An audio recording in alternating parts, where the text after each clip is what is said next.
I'm going to go through a what to build exercise with 5 of the 10 2 attribute rulers in Legacy Lost and Return of the Dragon Emperor. I'm particularly fond of making bad rulers into good decks. And Millium, I think, is such a ruler.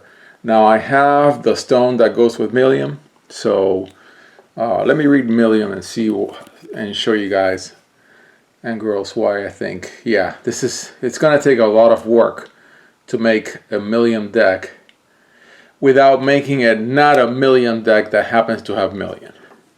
So the judgment is 5 white blue. You may pay 1 less to play this ability for each 4 dragon power counters on this card. Well, and you may ask, how do you get the dragon power counters on it? Whenever you roll 1 or more dice using force, put a dragon counter on this card. So you're going to have to roll dice a lot, which, by the way, really sucks. And I always avoid it. I avoid it in Pokemon, I avoid it in Yu-Gi-Oh, and in Magic. But be that as it may, I'm trying to figure out a way to make this ruler into a fun deck. And I'm going to try that exercise. And I may give up at some point and say, you know what, there's a reason why it's a 10-cent ruler and it always will be. But, you know, you never know. I mean, when you roll a 6 dice enough, the mean is really going to go to 3. And so if the effect of rolling the dice is multiplied by that number, on average you're going to get the number 3. That's not terrible. It does add a lot of randomness to your games, a lot more than the general variance that you would have with a TCG. So no, it generally is not the most fun strategy. But, you know, we're looking at it. And, you know, so let's just say that you perform judgment on it. What do you get? What does this thing do? Well, number 1, it flies. Okay. And then you're going to force X, where X is the number of dragon power counters on this card. Let's just say X is 2. All right. So you're gonna roll 2 dice. So yeah, the greater the number of dice that you roll, the more you get to that mean of equals 3. This card enters your field with Y +1/+1 counters on it, where Y is the result of the roll. Yeah, so on the mean, the roll will give you 3. All right. Now, if you force for X equals 2, you're going to roll the dice twice, and so you're going to add those and turn them into your Y. But it says the result of the roll, so it must mean that you roll it only once. And then when this card enters your field, if there are 40 or more +1/+1 counters on this card, destroy all resonators your opponent controls. Yeah, so how would you do that? To get 40 or more, you'd have to somehow do a lot of dice rolling to get the counters on it, to get those dragon power counters.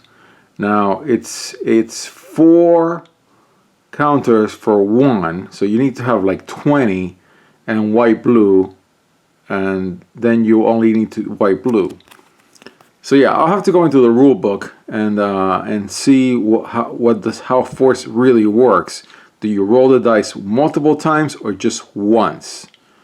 Okay, now let's look at a card with force and see if we can get an explanation. Maybe sometimes some of the cards will have an explanation. There we go. So this card has force explained. Let's look at it.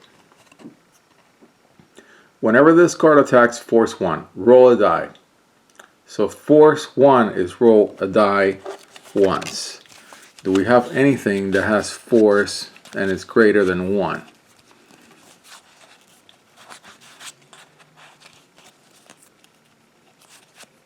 Let me see. Force 1, force 1, Force 1. Yeah, everything is Force 1. Okay, alright, so we're gonna have to find out by looking at the rule book.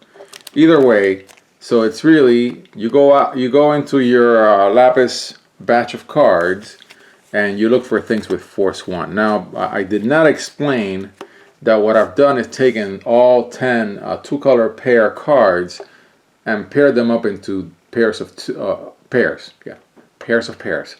And so in this case, for Millium, I'm taking white, blue, and white, black, which in Magic is called Esper. So it's white, blue, black. And so there are things that are going to come in through adding black that help the deck, actually help it out of its misery of rolling dice, I would put it that way. So I've chosen all the cards that have Force effects to be in here. Okay, if you would roll one or more dice using Force, roll that many dice plus 1 instead. I like that. I'd love to have this on the field. So roll X really is, X is the number of rolls. Okay, that's good. That seems to be the case. Otherwise, why have Force 1? Yeah. And then Force 1, always have Force 1, various effects, gains, yeah, various effects, and there is Millium's special stone. Let's see what the special stone does. Alright, so it is our ruler. Enters rested unless you pay 300 life. Yeah, but it is, so you don't have to do any of that. Treat it, yeah, it produces white or blue. Okay, that's great. When it enters your field, if okay, it is the case, put a dragon 1 counter. So you get 1 counter on it. So I would have 4 of these in my deck, of course. All right. So the fact that it's got Force X, I think it means you roll multiple times. Now, what is not clear from reading the card is it says Y is the result of the roll, instead of saying Y is the sum of all the rolls. Anyways, I'll have to look this up.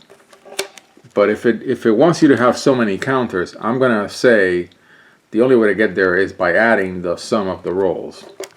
All right, so we've got cards with Force in here. Okay, these cards with Force are all in a selection that I would look at. Again, this is a what to build with, not the build itself. Then there's things that white can do, like give a barrier to your resonators. You can prevent damage, which I think is a weak strategy most of the time. You can put counters quickly in the middle of battle, so you have a nice battle trick. And then there's Will of Despair in here for a reason, and I'll talk about it when I get to black, to darkness. But a strong critter, you don't really care whether it has Will of Hope or not. It's got quick cast, which is very good, and it's a 2/600/600, and it's got a Death and Taxes claw, so I would definitely put it in. And then you can quick cast destroy all resonators that they'll damage this turn. That's very good, even though you're not on 0, it doesn't matter. And because we're going to have darkness, you can have a light darkness card, and you could protect something. And Awakening, which is really like kicker, would allow you to destroy that resonator. Now, the recover thing is for cards that have Force. I think this would work. So you bestow on it, and then you tap it, and then when the resonator blocks, you can recover it. And when you can recover it, then you can tap it again for more rolling of the dice. I believe that to be the case. Quick cast preventing damage, I'm not sure it's good. Then Will of Despair. And then Death and Taxes pluses always help. Yeah. All right. So that's light. Then let's go through the cards that are really in Millium's color. Okay. So you're gonna have Force cards. Gain life, which is fine. Multiply by the result of the roll. Counters from the result of the roll. That's good. This card is not really here for Millium because it's got inheritance for spirits. I don't know what to do with it. Resonance, that's fine. Yeah, Okay, hit something. If a resonator will be put into your opponent's field without being played, remove it from the game instead. Draw a card or recover target resonator you control. It gains +200/+200 in barrier. Okay, I'll have to think about this. It's complicated. Spirits, don't know if we need them. Don't know if we need to gain life. Force 1, yeah, for counters. That's good. Yeah, Force 1. Yeah, Force 1 stuff. It's all good for Force 1. All right, so there we have it. So we've discussed white, blue, and everything white that does not have Will of Despair. I'm going to leave this here for a reason. And then I'm going to mosey on over to darkness, to white, black, which I have in here. Because it's one that does, I mean, I don't have, this is not a Gil Alhamat deck. And I decided to do it this way. Of course, there would also be blue-black. So in theory, you would pick 3. But we're really looking at the cards to understand how they work. And so we're not going to polish that turd. So this guy, if I had a playset of him, which I think would be a very good idea given how strong he is, when it enters your field, search your deck for a light or darkness chant with total cost 1. That's good. You're going to have a lot of 1-drops that you can tutor with this guy. You really put it into your hand. That's great. Effects of chants you control cannot cause you to lose life. That's good. This card gains +100/+100 for each of the other resonators with Will of Despair you control. Okay, and it does have Will of Despair. It's not legendary that you would have in Magic. You could have 4 of them on the board. So then let's go look at Will of Despair thingies. Okay, didn't find that many. Now there's none in here, but there are some in darkness. So this will give me an opportunity to discuss darkness. So there's a Will of Despair critter. There's another Will of Despair critter with counters. So you're playing with the counters. Then there's the combo of Otohime and the Black Cheshire box. Okay, for destroying resonators. That's good. It's something that black gives you. And then a very good card that just happens to be darkness. I would put it in it. And it can give you a ruler imperishable. Then something to look for, things of Will of Despair. I'm not sure it's going to make it because there's just not enough of them. And then of course there's things that darkness does, like destroy all resonators. Okay, and these are your Will of Despair. So that I discussed those.